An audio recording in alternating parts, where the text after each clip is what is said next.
Selamat pagi rekan-rekan dan pelajar dimanapun Anda berada. Selamat datang di YouTube channel Universitas Kristen Palangkaraya. YouTube channel ini adalah tempat untuk berbagi sarana informasi tentang Universitas Kristen Palangkaraya atau yang lebih dikenal dengan nama UNKRIP.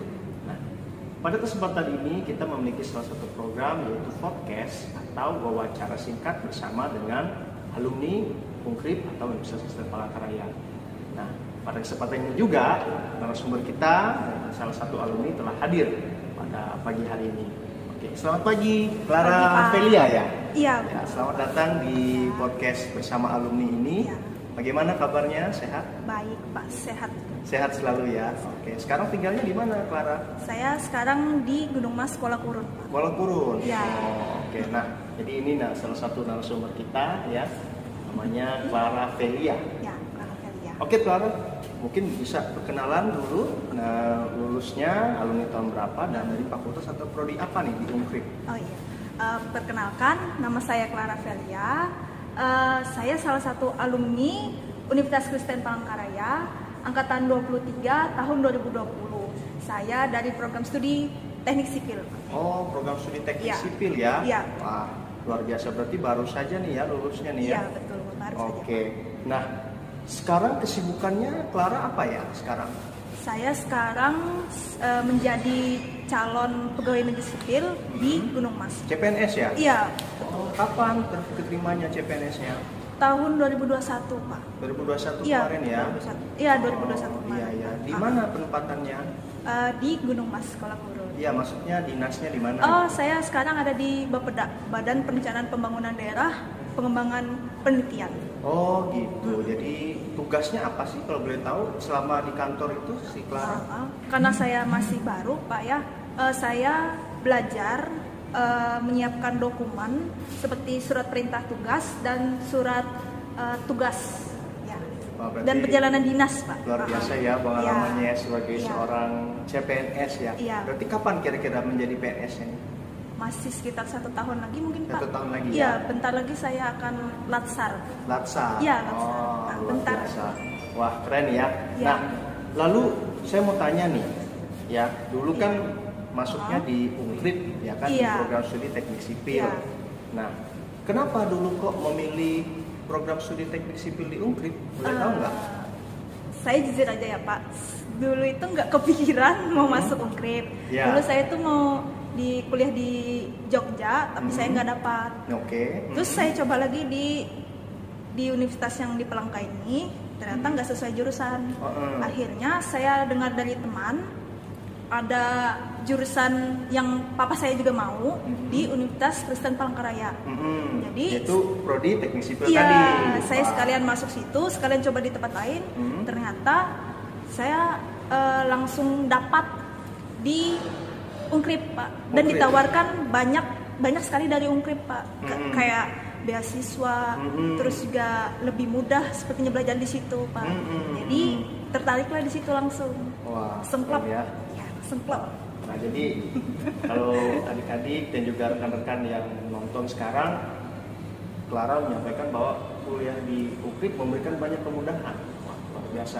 Nah, mungkin kita akan coba ngobrol lagi nih lebih jauh nih ya. Silakan. Tentang pengalamannya waktu di UNKRIP.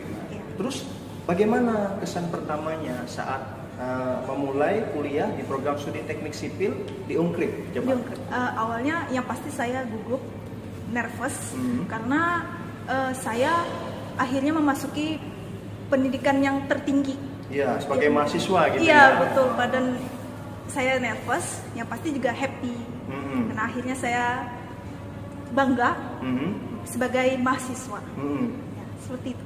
Nah, jadi karena sudah di level pendidikan Iya, tertinggi ya, tinggi, karena ya, saya merasa kan bangga. maha ya, Iya. mahasiswa gitu. Iya. Wah, senang nggak saat pertama kali memulai kuliah gitu? Seneng Pak, awalnya Senang, tuh ya? saya seneng, saking senengnya bingung, mana orangnya di kampus. Oh, gitu Saya ya? datang tuh pagi, pagi. Ternyata Itu masih tahun berapa itu masuknya itu? 2016, tapi saya lupa bulan apa, kalau nggak salah bulan September. 2016 ya? Iya, 2016, ya. Oke, nah lalu sewaktu kuliah dulu apa mata kuliah yang menjadi favorit dan berkesan untuk Clara? Semuanya favorit. Semua favorit? Semuanya favorit. Kalau boleh satu deh, apa? Favoritnya apa gitu? Yang berkesan gitu. Berkesan. Banyak sih Pak ya. Tapi selama di prodi itu yang dipelajari apa aja sih? Selama di teknik sipil itu kamu belajar apa aja? Yang pasti saya belajar itu seperti ilmu ukur tanah. Jadi saya tahu tanah itu jenisnya gimana. Kemudian saya jadi juga ada praktikumnya ya? Iya pasti Pak. Mungkin bisa cerita dikit ya, apa itu ilmu ukur tanah? Jadi kan ada pelajar atau rekan-rekan kan kayaknya nggak tahu nih itu apa gitu ya. Singkat aja, nggak usah terlalu ini gitu. Waktu itu saya praktek ilmu ukur tanah itu tentang kalau nggak salah GPS ya, supaya bisa nge-track dan dibuat peta. Ya, memudahkan kita membuat peta. Berarti di track. Keren ya, udah berbasis teknologi ya belajarnya ya. Kita harus belajar kemajuan teknologi. Wah, keren. Ya. Oke, nah berbicara soal dosen ya. Iya. Nah, kira-kira siapa nih dosen yang berkesan untuk Clara nih selama di prodi teknik sipil nih, UKRIP? Semuanya juga Pak. Semua juga ya? Iya, semua juga. Tapi saya suka Pak Barien ya. Kemudian Bu Triliansi. Kalau Pak Barien mengajar apa tuh? Mata kuliah apa? Saya paling ingat tuh tentang gempa kalau nggak salah Pak. Ya, tentang gempa. Ya, gempa. Sempat belajar juga tentang Argis walaupun cuma materi. Ternyata Argis itu sesuai dengan pekerjaan saya sekarang. Kalau Bu Trili apa? Kimia dan fisika. Iya, mengingatkan saya pada masa-masa SMA. Dulu SMA-nya IPA ya? IPA. Karena sipil kan harus IPA. Harus IPA. Jadi IPA. buat adik-adik yang di program studi ilmu alam atau IPA, boleh dicoba nih untuk di teknik sipil. Oke, nah lalu kemudian selama sebagai mahasiswa nih, apa kegiatan yang sudah Clara lakukan? Saya tuh cukup aktif ya Pak, karena saya waktu itu masuk ke himpunan Fakultas Teknik. Himatek. Ya, Himatek. Apa itu Himatek tuh? Himatek itu organisasi ya Pak untuk mengatur mahasiswa, misalnya mahasiswa baru. Jadi kegiatan itu nggak perlu lagi dosen yang turun tangan. Sekarang tuh mahasiswa. Jadi mahasiswa mengatur mahasiswa lain supaya memudahkan pekerjaan dosen. Dulu di Himatek apa posisinya? Karena semakin naik, saya paling ingat kalau nggak salah sebagai sekretaris. Wah, sekretaris ya. Berarti itu memberikan banyak ilmu ya, selain belajar di kelas ya juga mengajarkan bagaimana memanajemen waktu ya. Iya betul. Waktu. Bertemu teman-teman baru juga Pak. Bermanfaat nggak saat bekerja? Bermanfaat sekali. Bermanfaat ya. Iya, karena bisa akhirnya berbaur, bisa bersosialisasi ya sama teman-teman, nggak grogi. Teman baru. Nah jadi selain belajar di kelas, Clara Velia ini ternyata juga aktif di kegiatan mahasiswa, yaitu di Himatek. Itu sangat bermanfaat saat dia di pekerjaannya. Oke. Nah, lalu kalau boleh tahu nih ya, kalau sekarang kan sudah tahu nih pekerjaannya sebagai seorang CPNS ya kan. Nah, tapi ketika mahasiswa dulu, cita-citanya apa? Ingin jadi apa? Waktu awal ya Pak, saya cerita sedikit ya Pak. Waktu awal itu kalau nggak salah kami di briefing oleh Ketua Prodi ya, Bu Maretina.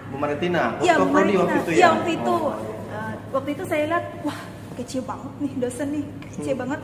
Terus beliau juga memotivasi para perempuan, para wanita agar bisa lebih masuk ke teknik sipil, karena sipil itu keren. Jarang ada cewek yang bisa masuk ke situ. Dan lalu saya merasa keren banget kerjaan sipil nih, apalagi jadi konsultan. Iya, konsultan. Apalagi konsultan perencana. Impian saya banget. Impiannya dulu ya waktu mahasiswa ya. Iya, betul sekali Pak. Iya. Ya, tapi nggak apa-apa ya. Namanya kita kan ketika mahasiswa bisa bercita-cita, tapi kenyataannya kan mungkin bisa berbeda. Iya. Ya kan? Nah, lalu kalau boleh tahu nih, ya kita berbicara tentang pengalaman sebagai CPNS ya. Iya. Nah, boleh nggak diceritakan bagaimana prosesnya itu si Clara bisa menjadi seorang CPNS? Saya cerita lagi ya Pak? Ya, boleh banyak-banyak aja nggak apa-apa. Ya Pak, jadi waktu itu tahun 2020 kan kami udah wisuda kan, udah lulus sambil menunggu pekerjaan, tapi waktu itu udah masuk era pandemi COVID-19, jadi agak sulit mencari pekerjaan. Lalu teman yang lain juga coba CPNS, akhirnya saya tergerak lah ikut CPNS. Ngurus berkas, puji Tuhan lulus. Ya. Kemudian saya belajar seadanya aja sih, sebenarnya sekitar 1 bulan aja belajar SKD. SKD, apa itu SKD? Seleksi kompetisi dasar. Seleksi kompetisi ya, dasar. misalnya seperti kayak belajar matematika, logika, lalu ada seperti bela negara, semacam PKN. Dan itu kan mager banget.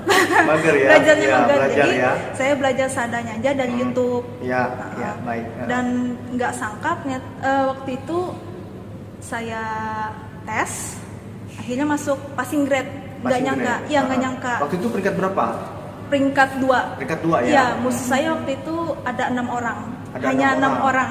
Oh, Ya, iya, saya iya, itu iya. dalam kebimbangan, apakah saya maju, apakah mundur, apakah biasa aja kan, karena sayang juga sih lawannya kan 6. Ya, Masa yang nggak dicari berdua? berapa waktu itu? 1, Pak. Oh, 1. Formasinya Tapi cuma 1. saingannya 6 orang. Iya, saingan 6 6 orang. termasuk kamu gitu ya? 7. 7 berarti saya ya? 7. Ya, Oke. saingan saya 6. Banyak juga ya, memperebutkan satu posisi loh. Iya. Luar biasa.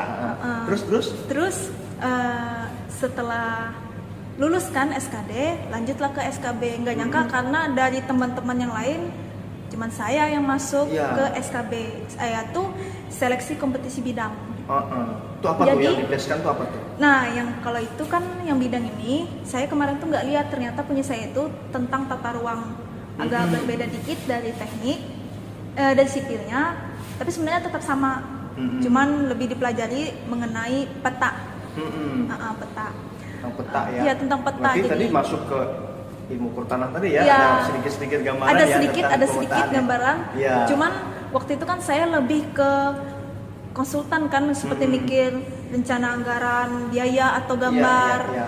gambar rumah atau gambar bangunan jalan, dan itu ternyata berbeda dengan yang diteskan. Oke. Ya, itu berbeda karena memang benar-benar khusus untuk peta. Lalu Iya, ada iya. hukumnya. Jadi waktu itu juga saya belajar dari YouTube, ambil link dari YouTube, belajar seadanya juga. Sambil waktu itu sempat bekerja juga sebagai admin perusahaan. Jadi sambil bekerja sambil belajar, ya. Persiapan bekerja Iya, ya? iya seperti itu, Luar biasa Pak. ya. Dan puji Tuhan, kado terbaik Natal tahun 2021 saya lulus SKB. Wah, Akhirnya menjadi seorang CPNS Iya. di Bapeda, ya Bapeda. Kabupaten Iya. Gunung Mas. Wah, Iya. luar biasa. Nah, lalu kita berbicara soal administrasi nih ya. Ya, kalau di administrasi kemarin bagaimana? Lancar-lancar aja? Ada sedikit masalah nggak terkait apa misalnya berkas atau ijazah atau apa Nggak itu ada. ada? Nggak ada ya? Puji Lancar? Tuhan tidak ada, lancar sekali. Lancar ya? Lancar sekali. Wah, itu berarti membuktikan bahwa kalau lulus dari UKRI pun Anda bisa melamar ke CPNS, Ya. kawan-kawan sekalian ya. Jadi nggak usah ragu gitu loh.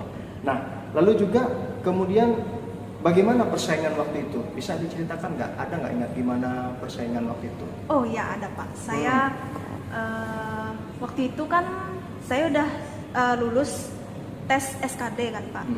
Dan kebetulan musuh saya itu peringkat 1, saya peringkat 2 dan ada lagi 3. SKB cuma maju 3 orang. Oh iya. 3 orang karena yang dicari 3 cuma orang. 1.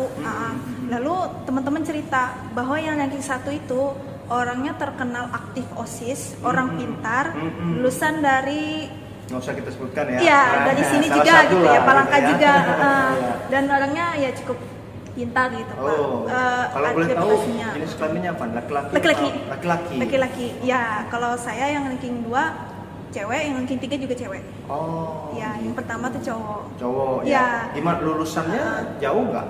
Di sini aja Pak. Enggak, maksud saya tahun lulusannya. Kamu kan 2020, kalau saingan kamu 2000 berapa gitu. Saya kurang tahu sih Pak, tapi umurnya itu mungkin 2 tahun di atas saya kan. Tapi nggak tahu dia kapan lulusnya. Oh. Saya cuma tahu kalau dia itu pintar, reputasinya bagus, dan Jadi analisis juga nih ya. ya, ya. saya itu pesimis. Ada ini nggak lihat sosial medianya gitu? Ada ya? Ya, karena setiap kali tes itu ada live dan saya cari siapa yang jadi saingan saya itu saya cari nilainya berapa. Oh, sudah Di saya mana pastikan. lihatnya? Di YouTube ya? Ada di YouTube Ada live YouTube. supaya CPNS-nya itu bersifat transparan. Jadi semua orang bisa tahu dan tidak terjadi kecurangan. Oke. Nah, lalu kalau boleh tahu nih,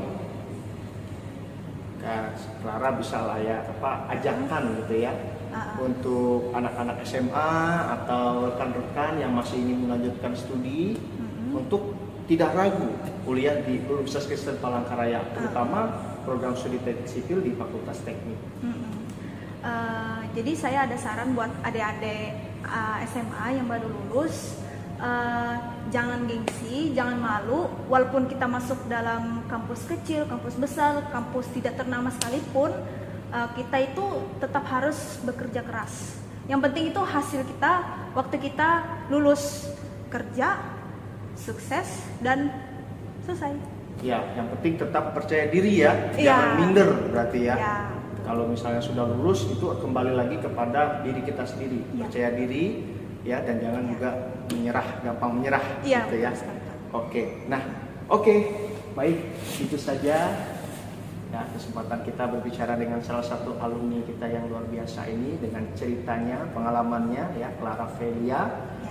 Sebagai alumni tahun 2020 ya dari program studi teknik sipil Fakultas Teknik Universitas Kristen Palangkaraya yang berhasil lolos sebagai CPNS dan juga sekarang berkarir sebagai CPNS di Bapeda Kabupaten Gunung Mas.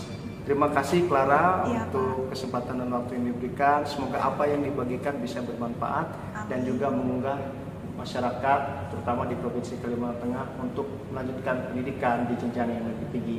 Shalom dan selamat pagi.